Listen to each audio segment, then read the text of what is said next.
Hello friends, welcome to संसार classes. दोस्तों, आज हम इस वीडियो में पढ़ने वाले हैं नरमपंथी। जी हाँ दोस्तों, नरमपंथी को उदारवादी चरण भी कहते हैं, जैसा कि साफ साफ लिखा हुआ है। तो फ्रेंड्स, आप नरमपंथी भी कह सकते हैं, उदारवादी चरण भी कह सकते हैं। तो देखिए फ्रेंड्स, इसका कार्यकाल माना जाता है 1885 ईस्वी से लेकर 1905 ईस्वी तक का कार्यकाल नरमपंथी या उदारवादी चरण माना जाता है। तो चलिए फ्रेंड्स, इससे रिलेटेड जितने भी क्वेश्चन हैं सारे क्वेश्चन को अच्छे से पढ़ते हैं। जैसा कि पहला क्वेश्चन कह रहा है कि भारतीय राष्ट्रीय आंदोलन के 1885 या 1885 से लेकर के 1905 ईस्वी की अवधि को कहा जाता है। तो हम पहले ही पढ़ चुके हैं कि नरमपंथी या उदारवादी चरण, इसका कार्यकाल कब से कब तक है? 1885 से लेकर के 1905 ईस्वी तक। तो फ्रेंड्स, यदि ऑप्शन में नरमपंथी नहीं लिखा हुआ है, उदारवादी लिखा हुआ है, तो आप उदारवादी टिक कर दीजिए, क्योंकि नरमपंथी को उदारवादी चरण भी कहते हैं। तो इसका राइट आंसर क्या हो जाएगा? A option. नेक्स्ट है, भारतीय इतिहास में वर्ष 1885 ईस्वी प्रसिद्ध है। तो बताना है फ्रेंड्स कि जो अपना भारतीय इतिहास है, इसमें जो एक वर्ष है 1885 ईस्वी, ये इतना फेमस क्यों है? ये फेमस क्यों है? तो देखिए फ्रेंड्स, फेमस इसलिए है 1885 ईस्वी, क्योंकि भारतीय राष्ट्रीय कांग्रेस की स्थापना 1885 ईस्वी में हुई थी, इसलिए 1885 ईस्वी प्रसिद्ध है। तो इसका राइट आंसर ए ऑप्शन हो जाएगा, भारतीय राष्ट्रीय कांग्रेस की स्थापना के कारण। नेक्स्ट है, आधुनिक भारतीय इतिहास में गोकुलदास तेजपाल संस्कृत महाविद्यालय क्यों प्रसिद्ध है? तो देखिए फ्रेंड्स, जो अपना आधुनिक भारत है, आधुनिक भारतीय इतिहास में गोकुलदास तेजपाल प्रसिद्ध संस्कृत महाविद्यालय क्यों प्रसिद्ध है? तो देखिए फ्रेंड्स, प्रसिद्ध इसलिए है क्योंकि यहाँ पर भारतीय राष्ट्रीय कांग्रेस का प्रथम अधिवेशन यही हुआ था। जी हाँ दोस्तों, इसका प्रथम अधिवेशन पूछा जाए कि अपना जो भारतीय राष्ट्रीय कांग्रेस पार्टी है, इसका प्रथम अधिवेशन कहाँ हुआ था? तो गोकुलदास तेजपाल संस्कृत महाविद्यालय में इसका सबसे पहले क्या हुआ था? भारतीय राष्ट्रीय कांग्रेस का प्रथम अधिवेशन हुआ था। तो इसका राइट आंसर ए ऑप्शन हो जाएगा। तो इसका राइट आंसर क्या हो जाएगा फ्रेंड्स? ए ऑप्शन हो जाएगा।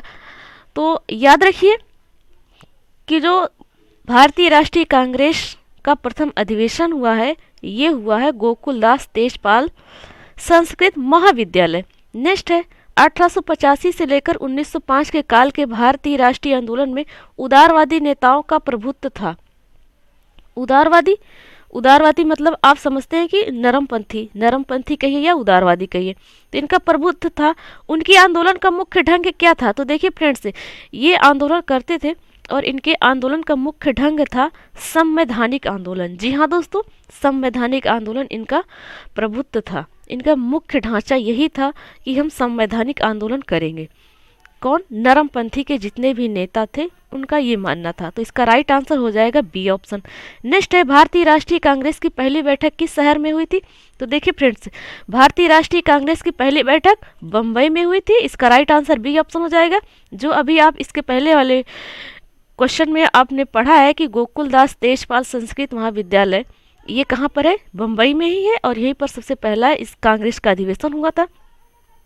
तो पहले बैठक कहाँ हुई? बम्बई। इसका राइट आंसर बी ऑप्शन हो जाएगा। नेक्स्ट है, निम्नलिखित कांग्रेसी नेताओं में से किसको भारत का महान वृद्ध व्यक्ति जिसे इंग्लिश में grand old man of India कहा जाता है, तो कौन से नेता हैं जिसको कहा जाता है grand old man of India? तो फ्रेंड्स, ये दादा भाई नौरोजी को कहा जाता है भारत का महान वृद्ध व्यक्ति। तो इसका राइट आंसर हो जाएगा सी ऑप्शन। नेक्स्ट है, किस गवर्नर जनरल के कार्यकाल के दौरान भारतीय राष्ट्रीय कांग्रेस बनी थी? तो देखिए फ्रेंड्स, भारतीय राष्ट्रीय कांग्रेस बनी थी, उस समय कौन सा गवर्नर जनरल था ये बताना है। तो देखिए फ्रेंड्स, उस समय गवर्नर जनरल था लॉर्ड डफरिन।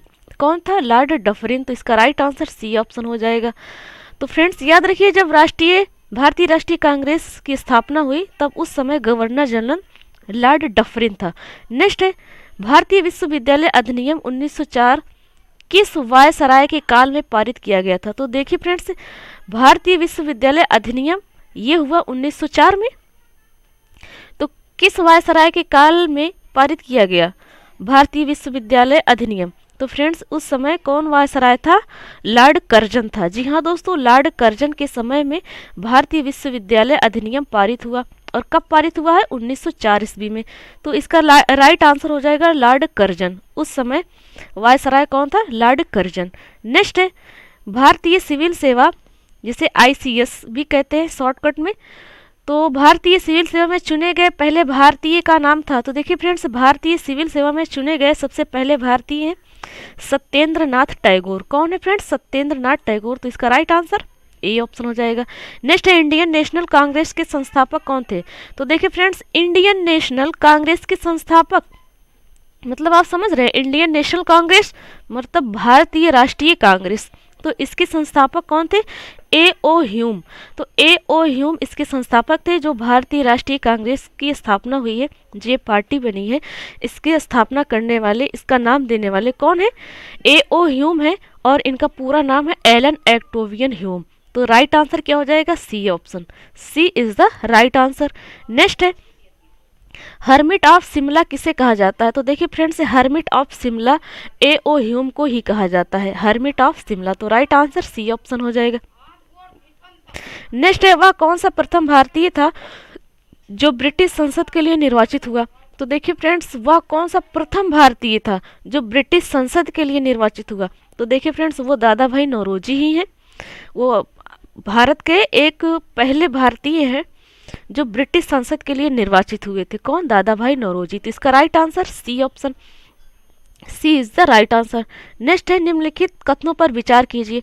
तो चलिए फ्रेंड्स विचार करते हैं, दादा भाई नौरोजी पर विचार करना है। पहला ऑप्शन लिखा हुआ है कि ये 3 बार राष्ट्रीय कांग्रेस के अध्यक्ष चुने गए हैं। तो क्या ये बात सही है? ये 3 बार राष्ट्रीय कांग्रेस के अध्यक्ष चुने गए हैं? जी हाँ दोस्तों, बिल्कुल सही है, पहला ऑप्शन सही है।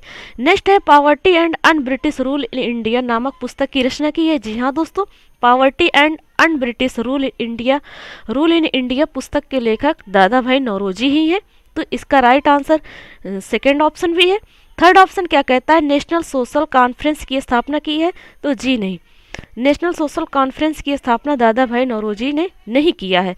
तो इसका राइट आंसर हो जाएगा 1 और 2, पहला और दूसरा ऑप्शन सही हो जाएगा। तो बी ऑप्शन सही हो जाएगा, पहला और दूसरा, बी ऑप्शन राइट आंसर है।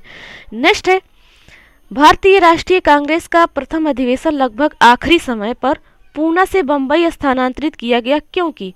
तो क्वेश्चन को आप ध्यान से पढ़िए। क्वेश्चन क्या कह रहा है कि भारतीय राष्ट्रीय कांग्रेस का प्रथम अधिवेशन लगभग आखिरी समय पर कहाँ होना था? पूना में। और उसके बाद पूना से स्थानांतरित होकर बंबई आ गया। क्यों आ गया? इसका रीजन क्या था? तो रीजन ये था फ्रेंड्स, रीजन ये था कि पूना में हैजा जैसी बीमारी फैल गई थी। तो उसके लिए क्या किया गया था कि पूना में इसका अधिवेशन होना था भारतीय राष्ट्रीय कांग्रेस का।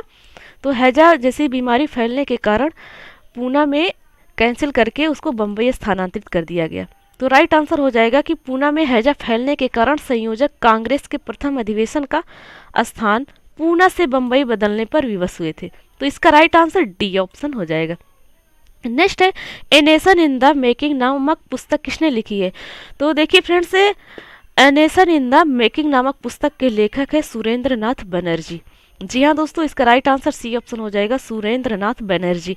नेक्स्ट है 19वीं सदी के अंतिम चतुर्थांश में वह कौन सा तत्व था जिसने भारत में एक समान राष्ट्रीय दृष्टिकोण के उत्थान में एक महत्वपूर्ण भूमिका निभाई?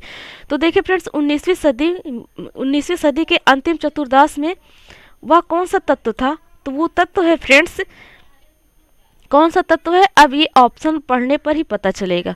पहला ऑप्शन है देश का प्रशासनिक एवं आर्थिक एकीकरण। जी हाँ दोस्तों, ये भी सही बात है।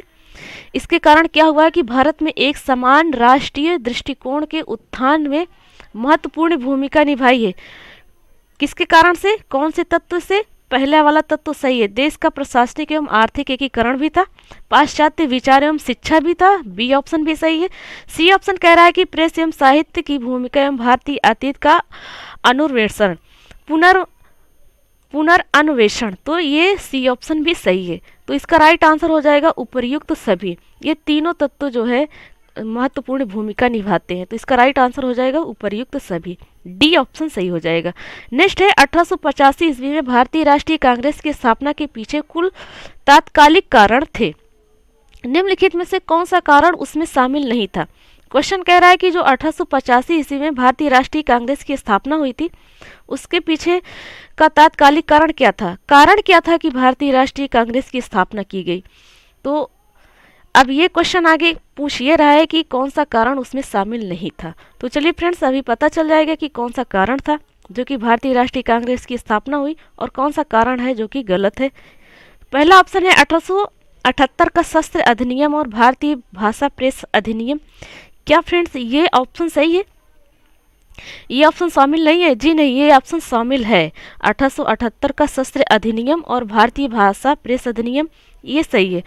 1870 से 1880 का द्वितीय आंग्ल अफगान युद्ध, क्या इसके कारण से भारतीय राष्ट्रीय कांग्रेस की स्थापना हुई है? जी नहीं, यही ऑप्शन इसमें शामिल नहीं है। पूछा क्या जा रहा है कि शामिल नहीं था, तो बी ऑप्शन शामिल नहीं था। सी ऑप्शन है 1877 ईस्वी में दिल्ली में आयोजित शाही दरबार जब संपूर्ण भारत अकाल की चपेट में था। जी हाँ दोस्तों, ये भी बात सही है, ये भी एक रीजन था। नेक्स्ट है 1883 ईस्वी का इल्बर्ट विधेयक विवाद, ये भी बात सही है। तो फ्रेंड्स देखिए, भारतीय राष्ट्रीय कांग्रेस की स्थापना क्यों हुई, उसका तात्कालिक कारण क्या था, ये आपको पता चल गया। ए ऑप्शन भी है, सी भी है, डी भी है, और बी ऑप्शन इसका कारण नहीं था भारतीय राष्ट्रीय कांग्रेस की स्थापना करने के लिए, तो शामिल नहीं था, तो बी ऑप्शन शामिल नहीं था, तो बी इसमें राइट आंसर हो जाएगा। नेक्स्ट क्वेश्चन है, किस ब्रिटिश वायसराय ने 1880 के दशक के प्रारंभ में विदेशी शासन के विरुद्ध भारतीय असंतोष को बढ़ाने में महत्वपूर्ण भूमिका निभाई थी। तो देखिए फ्रेंड्स, वो कौन से वायसराय हैं, वो वायसराय है लिटन। जी हाँ दोस्तों, लॉर्ड लिटन जो है ये क्या किए हैं, प्रारंभ में विदेशी शासन के विरुद्ध भारतीय असंतोष को बढ़ाने में महत्वपूर्ण भूमिका निभाई है। कौन? लिटन ने। तो इसका राइट आंसर बी ऑप्शन हो जाएगा।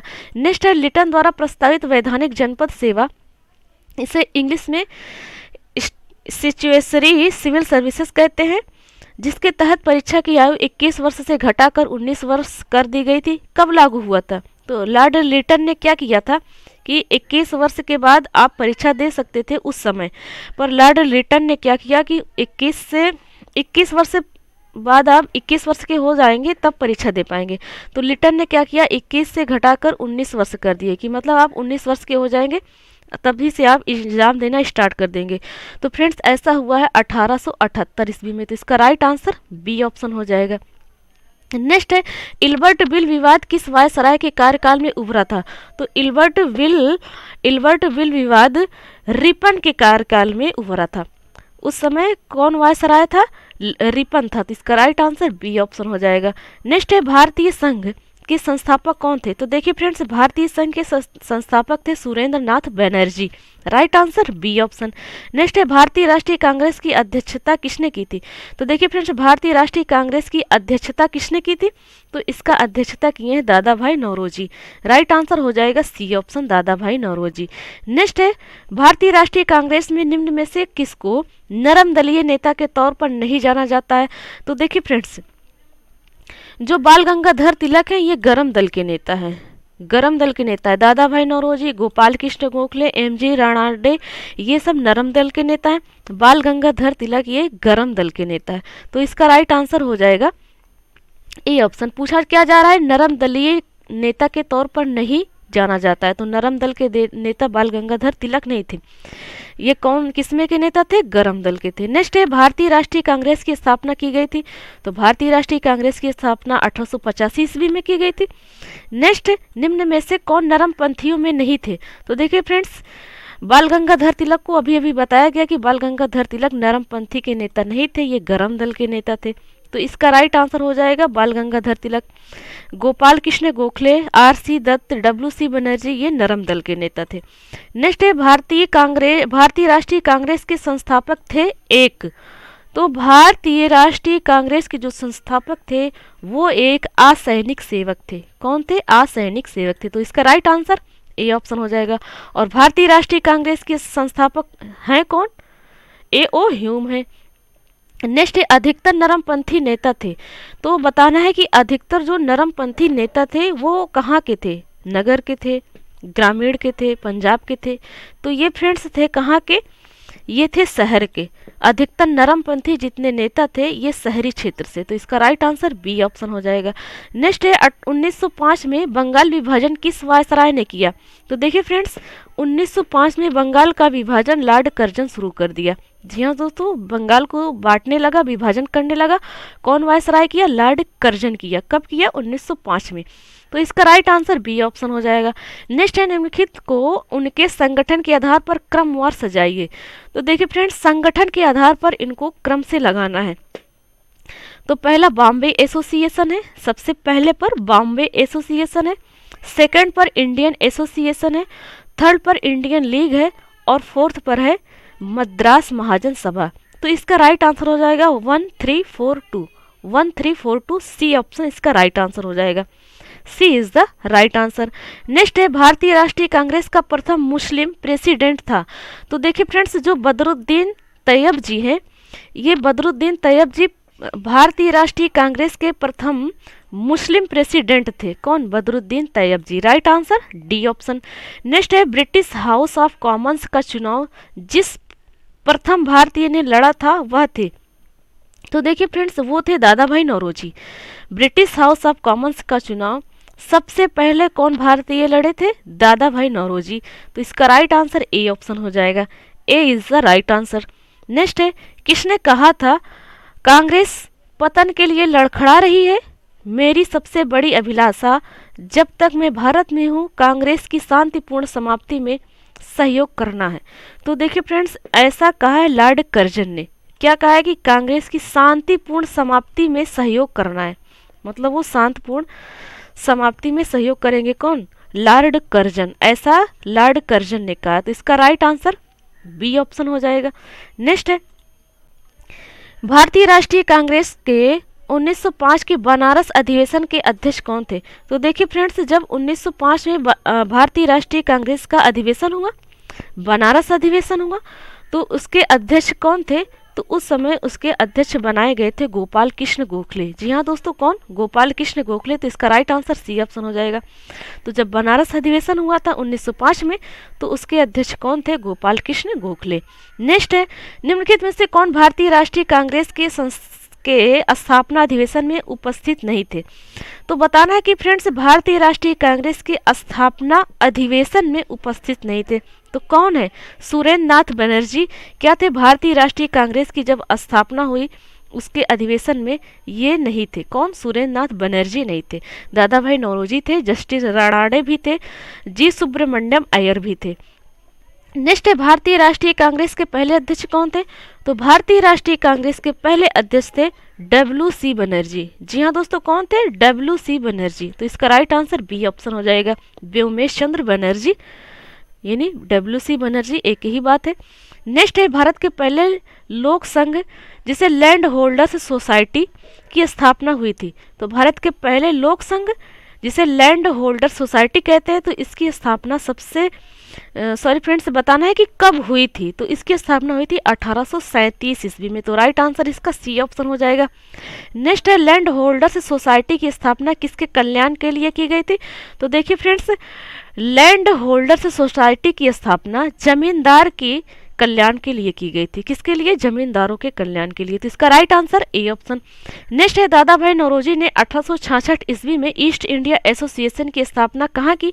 तो दादा भाई नौरोजी ने 1866 ईस्वी में ही ईस्ट इंडिया एसोसिएशन की स्थापना कर दी थी और ये किए थे लंदन में। कहाँ पर, लंदन में। तो इसका राइट आंसर हो जाएगा लंदन। नेक्स्ट है 1870 ईस्वी में पूना सार्वजनिक सभा की स्थापना किसने की थी।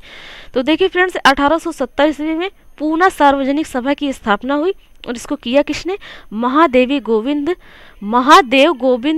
रानाडे। कौन, महादेव गोविंद रानाडे। तो इसका right answer B option. Next question है निम्नलिखित कथनों पर विचार कीजिए। तो फ्रेंड्स विचार करना है, चलिए विचार करते हैं। पहला ऑप्शन है भारतीय राष्ट्रीय कांग्रेस का प्रथम अधिवेशन कलकत्ता में हुआ था। जी नहीं, आपको इसी वीडियो में बताया गया है कि भारतीय राष्ट्रीय कांग्रेस का प्रथम अधिवेशन कहाँ पर हुआ है। तो देखिए फ्रेंड्स बम्बई में हुआ है। नेक्स्ट है भारतीय राष्ट्रीय कांग्रेस का दूसरा अधिवेशन दादा भाई नौरोजी की अध्यक्षता में हुआ था। क्या ये बात सही है। तो जी हाँ दोस्तों, दा से दूसरा, दा से दादा भाई, दादा भाई नौरोजी राष्ट्रीय कांग्रेस पार्टी या भारतीय राष्ट्रीय कांग्रेस के दूसरे अधिवेशन के क्या थे, अध्यक्ष थे, दूसरे अधिवेशन के अध्यक्ष। नेक्स्ट है भारतीय राष्ट्रीय कांग्रेस तथा मुस्लिम लीग दोनों ने लखनऊ में 1916 में अधिवेशन किया तथा लखनऊ समझौता संपन्न हुआ। जी हाँ दोस्तों, ये बात भी सही है। भारतीय राष्ट्रीय कांग्रेस और मुस्लिम लीग दोनों ने क्या किए, लखनऊ में 1916 ईस्वी में इनका अधिवेशन हुआ और लखनऊ समझौता हुआ। तो ये बात सही है। तो इसका राइट आंसर हो जाएगा 2 और 3।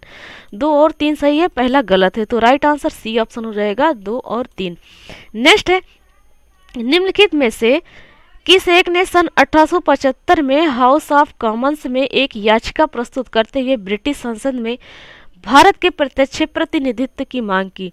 तो भारत के प्रत्यक्ष में प्रतिनिधित्व की मांग सबसे पहले किसने किया है, तो किए द डक्कन एसोसिएशन। तो देखिए फ्रेंड्स, 1875 में हाउस ऑफ कॉमन्स में एक याचिका प्रस्तुत करते हुए, कौन याचिका, द डक्कन एसोसिएशन। तो इसका राइट आंसर हो जाएगा द डक्कन एसोसिएशन। नेक्स्ट है, निम्नलिखित भारतीय नेताओं में कौन एक ब्रिटिश द्वारा इंडियन सिविल सर्विस में बर्खास्त किया था। तो कौन किया था फ्रेंड्स, सुरेंद्र नाथ बनर्जी ने किया था। इंडियन सिविल सर्विसेज, ब्रिटिश द्वारा इंडियन सिविल सर्विसेज से बर्खास्त कर दिया था सुरेंद्र नाथ बनर्जी ने। नेक्स्ट है, लैंड होल्डर्स सोसाइटी कलकत्ता के संस्थापक थे। तो लैंड होल्डर्स सोसाइटी कलकत्ता के संस्थापक थे Dwarkanath Tagore. Right answer B option हो जाएगा। नेक्स्ट क्वेश्चन है, सूची फर्स्ट को सूची सेकंड के साथ सुमेलित कीजिए। जैसा कि सूची फर्स्ट में संस्था लिखा हुआ है और सूची सेकंड में संस्था, इसकी संस्था का वर्ष लिखा हुआ है कि इसकी स्थापना कब हुई है। पहला है बंगाल ब्रिटिश इंडिया सोसाइटी, तो इसकी स्थापना हुई है 1843 में। बी है मद्रास नेटिव एसोसिएशन, तो इसकी स्थापना हुई है 1852 में। सी है पूना सार्वजनिक सभा, तो इसकी स्थापना हुई है 1876 में। डी है इंडियन एसोसिएशन, तो इसकी स्थापना हुई है 1876 में। तो देखिए फ्रेंड्स, इसका राइट आंसर सीक्वेंस से है 1 2 3 4, मतलब ए ऑप्शन सही हो जाएगा। A is the right answer. Next है, निम्नलिखित को सुमेलित कीजिए, सूची फर्स्ट और सूची सेकंड। जैसा कि मद्रास महाजन सभा, इसकी स्थापना हुई है 1884 में। बम्बई प्रेसिडेंसी एसोसिएशन 1885 में। इंडियन एसोसिएशन 1876 में और कांग्रेस 1885 में। राइट आंसर ये भी सीक्वेंस में है 1 2 3 4, तो इसमें ए ऑप्शन सही हो जाएगा। A is the right answer. Next है, सुरेंद्र नाथ बनर्जी और आनंद मोहन बोस ने कांग्रेस के जन्म के पहले किस राष्ट्रवादी पार्टी की स्थापना की, जो कांग्रेस के पूर्ववर्ती संगठनों में से सबसे अधिक महत्वपूर्ण थी। तो ये इंडियन एसोसिएशन की स्थापना किए थे। किसके, Indian Association. Right answer B option. Next है, इंडियन एसोसिएशन ने किस मुद्दे पर सर्वप्रथम आंदोलन शुरू किया। तो देखिए फ्रेंड्स, इंडियन एसोसिएशन ने सबसे पहले भारतीय प्रशासनिक सेवा के नियम में सुधार और परीक्षा में बैठने की अधिकतम उम्र बढ़ाने के लिए इस पर सबसे पहले आंदोलन शुरू किया। कौन, इंडियन एसोसिएशन ने। तो राइट आंसर ए ऑप्शन हो जाएगा, भारतीय प्रशासनिक सेवा के नियम में सुधार और परीक्षा में बैठने की अधिकतम उम्र बढ़ाने के लिए। तो right answer A option. Next है, इंडियन एसोसिएशन द्वारा कलकत्ता में आयोजित अखिल भारतीय राष्ट्रीय सम्मेलन कब हुआ था। तो ये हुआ था फ्रेंड्स 1883 ईस्वी में। Right answer C option 1883। Next है, नेक्स्ट क्वेश्चन है, भारतीय राष्ट्रीय कांग्रेस के साथ इंडियन एसोसिएशन का विलय कब हुआ। तो भारतीय राष्ट्रीय कांग्रेस के साथ इंडियन एसोसिएशन का विलय हो गया, मतलब उसी में मिला दिया गया।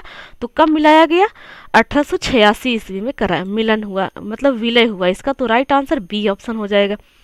नेक्स्ट है, सूची फर्स्ट को सूची सेकंड के साथ सुमेलित करना है। सूची फर्स्ट में कांग्रेस के उद्गम संबंधी मत लिखे हुए हैं और सूची सेकंड में उसके प्रतिपादक लिखे हुए हैं। तो रहस्यमय उद्गम, ये इसका प्रतिपादक क्या है, इसका प्रतिपादक है पट्टाभी सीतारमैया, इसके प्रतिपादक है थियोसोफिस्टो की योजना, इसके प्रतिपादक है एनी बेसेंट। थियोसोफिस्टो की योजना को प्रतिपादक किसने किया, एनी बेसेंट ने किया। सी है, डफरिन की षड्यंत्रकारी दिमाग की उपज, WC बनर्जी इसके प्रतिपादक है। सुरक्षा कपाट का सिद्धांत, इसके प्रतिपादक हैं लाला लाजपत राय। तो इसका राइट आंसर सीक्वेंस से है 1 2 3 4। ए ऑप्शन सही हो जाएगा। नेक्स्ट है सूची फर्स्ट को सूची सेकंड के साथ सम्मिलित कीजिए। सूची फर्स्ट में पुस्तक लिखी हुई है और सूची सेकंड में उसके लेखक। पहला है history of Indian national Congress. इसके लेखक कौन है? तो इसके लेखक पट्टाभी सीतारामैया ही है, history of Indian national Congress की। नेक्स्ट है how India fought for freedom. इसके लेखक हैं एनी बेसेंट। नेक्स्ट है इंडिया टुडे। इंडिया टुडे के लेखक हैं आर.पी. दत्त। और नेक्स्ट है 1857, पुस्तक का नाम है और इसके लेखक हैं एस.एन. सेन। तो इसका राइट आंसर सीक्वेंस से है 1 2 3 4। तो ऑप्शन इसका कौन सा सही हो जाएगा? पहला option A is the right answer. Next है भारतीय राष्ट्रीय कांग्रेस के प्रथम सत्र की बैठक में कितने प्रतिनिधियों ने भाग लिया था? तो भारतीय राष्ट्रीय कांग्रेस के प्रथम सत्र में कुल 72 लोग भाग लिए थे। कितने लोग भाग लिए थे? 72। तो राइट आंसर ए ऑप्शन हो जाएगा। नेक्स्ट है निम्नलिखित में से किसने भारतीय राष्ट्रीय कांग्रेस की अध्यक्षता 2 बार की है? तो किसने भारतीय राष्ट्रीय कांग्रेस की अध्यक्षता 2 बार की है? तो वेडरबर्न ने किया है। कौन किया? वेडरबर्न ने भारतीय राष्ट्रीय कांग्रेस की अध्यक्षता 2 बार की है। कौन? वेडरबर्न। तो इसका राइट आंसर बी ऑप्शन हो जाएगा, वेडरबर्न। नेक्स्ट है किसने कहा है कि ब्रिटिश शासन एक अस्थायी, बढ़ता हुआ तथा लगातार बढ़ता हुआ विदेशी आक्रमण है जो धीरे धीरे ही सही मगर पूरी तरह देश को नष्ट कर रहा है। ऐसा किसने कहा है? तो ऐसा दादा भाई नौरोजी ने ही कहा है। Right answer A option. Next है निम्नलिखित में से किसने एक सार्वजनिक भाषण में राष्ट्रीय कांग्रेस पर हमला किया तथा उसे जनता के एक बहुत सूक्ष्म भाग मतलब माइक्रोस्कोपिक मिनोरिटी इंग्लिश में कहे तो जनता के एक बहुत सूक्ष्म भाग का प्रतिनिधि बताकर उसकी हंसी उड़ाई। तो किसने ऐसा किया है? डफरिन ने किया है। किसने किया? डफरिन ने, लॉर्ड डफरिन ने। तो इसका राइट आंसर ए ऑप्शन हो जाएगा। और किसका मजाक उड़ाया है? राष्ट्रीय कांग्रेस पर। जी हाँ दोस्तों, मतलब इंडियन पर। नेक्स्ट है किसने कहा है मुझे खुशी है कि कांग्रेस बराबर नीचे की ओर जा रहा है क्योंकि यह राजद्रोही संस्था है और इसके नेता संदिग्ध चरित्र के लोग हैं। संदिग्ध चरित्र के लोग हैं, ऐसा किसने कहा है? तो ऐसा एल्गिन सेकंड ने कहा है। जी हाँ दोस्तों, किसने कहा? Elgin second.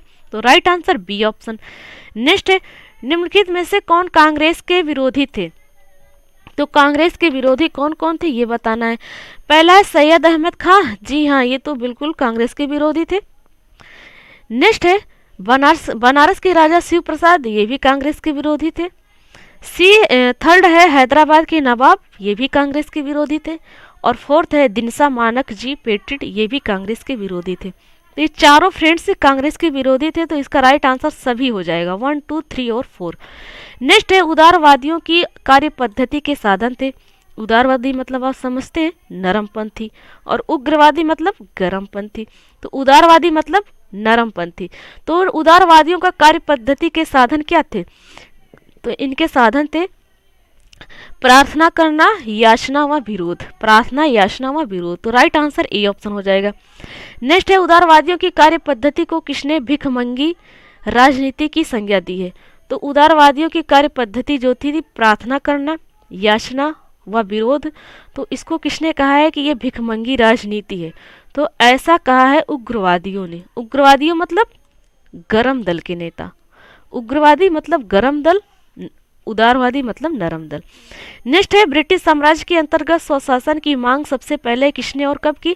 तो ब्रिटिश साम्राज्य के अंतर्गत स्वशासन की मांग सबसे पहले किसने की और कब की? तो फ्रेंड्स सबसे पहले दादा भाई नौरोजी ने की और 1904 में किया था। तो राइट आंसर ए ऑप्शन हो जाएगा। नेक्स्ट है उदारवादियों का सबसे प्रमुख योगदान था। तो देखिए फ्रेंड्स, उदारवादियों का सबसे प्रमुख योगदान ये था कि ब्रिटिश शोषण नीति की ओर जनता का ध्यान खींचना। जी हाँ दोस्तों, ब्रिटिश जो शोषण नीति जो थी वो क्या की थी? जनता का ध्यान खींचती थी। तो फ्रेंड्स ये सबसे ज़्यादा इसी पर ध्यान देते थे। नरमपंथी मतलब उदारवादी के नेता जितने भी थे ब्रिटिश के ऊपर यही ध्यान देते थे ज़्यादा कि ये लोग क्या कर रहे हैं, हमारे ही इंडिया के लोगों को ही क्या कर रहे हैं, हमारे शोषण कर रहे हैं और इंडिया के लोगों को ही बहला फुसला ले रहे हैं, उनके ध्यान को खींच ले रहे हैं। तो सबसे ज़्यादा इनका दिमाग इस पर रहता था। तो राइट आंसर इसका ए ऑप्शन हो जाएगा। नेक्स्ट है किसने कहा था हमें मर्दों की तरह खुलकर करना चाहिए, कहना चाहिए कि हम अपनी मज्जा तक राजभक्त हैं, हमें अंग्रेजी राज्यों से हुए फायदों का ज्ञान है। तो फ्रेंड्स ऐसा किसने कहा है? ऐसा कहा है दादा भाई नौरोजी ने। इस दादा भाई नौरोजी ने कहा हमें मर्दों की तरह खुलकर कहना चाहिए कि हम अपनी मज्जा तक राजभक्त हैं, हमें अंग्रेजी राज्य से हुए फायदों की ज्ञान है। जी हाँ दोस्तों, बिल्कुल ज्ञान तो मिलेगा ही। तो इसने ऐसा किसने कहा? दादा भाई नौरोजी ने कहा है। तो ज्ञान तो मिलेगा ही, इसमें कोई दो राय नहीं है। आप सही करते हैं तो सही जानकारी मिलेगी, ज्ञान मिलेगा, सीखने को मिलेगा। गलत करते हैं तो वो भी सीखने को मिलेगा कि हाँ ऐसा है। नेक्स्ट है, किसने कहा था भारतवर्ष तलवार के बल पर जीता गया था? भारतवर्ष तलवार के बल पर जीता गया था और तलवार के बल पर ही उसे ब्रितानी कब्जे में रखा जाएगा। ऐसा किसने कहा है? एल्गिन ने कहा है। जी हाँ दोस्तों, एल्गिन ने कहा। तो इसका राइट आंसर बी ऑप्शन हो जाएगा। नेक्स्ट है, किसने उदारवादियों के संबंध में कहा है कि अपनी शिकायतों का निवारण करने तथा रियायत पाने के लिए उन्होंने 20 साल से अधिक समय कमोबेश जो आंदोलन चलाया उसमें उन्हें रोटियों के बजाय पत्थर मिले? तो ऐसा कहा है लाला लाजपत राय ने। राइट आंसर ए ऑप्शन हो जाएगा। नेक्स्ट है, किस उग्रवादी नेता ने उदारवादियों के संबंध में कहा था यदि हम साल में एक बार मेढकों की तरह टर्रा टर्रा करके चुप होते रहे तो हमें कभी अपने प्रयासों में सफलता नहीं मिलेगी? तो ऐसा कहा है बाल गंगाधर तिलक ने, क्योंकि बाल गंगाधर तिलक तो गरम दल के नेता थे। तो गरम दल के नेता थे बाल गंगाधर तिलक, तो इन्होंने नरम दल के नेता को ऐसा कहा है कि मेढकों की तरह टर्रा टर्रा करके चुप होते रहे तो कभी हमें सफलता नहीं मिलेगी। नेक्स्ट है, 1897 में किसकी गिरफ्तारी के बाद राष्ट्रीय कांग्रेस में एक नया मोड़ आया? तो किसकी गिरफ्तारी के बाद आया? बाल गंगाधर तिलक के बाद। जी हाँ दोस्तों, ए ऑप्शन इसका राइट आंसर है। A is the right answer. Next है, निम्नलिखित में से किसने इंडियन नेशनल कांग्रेस की नरम दलीय नेता की व्यवस्थित आलोचना न्यू लैब्स फॉर ओल्ड शीर्षक लेखों की श्रृंखला में की? तो ऐसा किए अरविंद घोष ने। तो इसका right answer A option. Next है, गोपाल कृष्ण गोखले ने किस वर्ष में भारत सेवक मंडल की स्थापना की? तो भारत सेवक मंडल की स्थापना गोपाल कृष्ण गोखले ने 1905 ईस्वी में किया था। तो राइट आंसर इसका डी ऑप्शन हो जाएगा। नेक्स्ट है, भारत में लॉर्ड कर्जन के प्रशासन की तुलना औरंगजेब से किसने की? तो भारत में लॉर्ड कर्जन के प्रशासन की तुलना औरंगजेब से किसने किया है? गोपाल कृष्ण गोखले ने किया। तो इसका राइट आंसर ए ऑप्शन हो जाएगा, गोपाल कृष्ण गोखले। नेक्स्ट है, राजा जनता के लिए बने हैं, जनता राजा के लिए नहीं बने हैं। जनता राजा के लिए नहीं बने हैं। राष्ट्रीय आंदोलन के दौरान निम्नलिखित में से किसने यह वक्तव्य दिया था? कहा क्या जा रहा है कि राजा जनता के लिए बने हैं, जनता राजा के लिए नहीं बने हैं। तो फ्रेंड्स, राष्ट्रीय आंदोलन के दौरान ऐसा किसी ने कहा है, तो किसने कहा है? ऐसा कहा है दादा भाई नौरोजी ने। किसने कहा है? दादा भाई नौरोजी। तो इसका राइट आंसर सी ऑप्शन हो जाएगा। नेक्स्ट है, भारतीय राष्ट्रीय कांग्रेस का गठन होने के तुरंत बाद ब्रिटिश राष्ट्रवादियों के प्रति संशयालु हो गए। ब्रिटिश राष्ट्रवादियों के प्रति संशयालु हो गए। निम्नलिखित में से किसने कहा कि कांग्रेस केवल विशिष्ट वर्ग सूक्ष्म अल्पसंख्या का ही प्रतिनिधित्व करती है?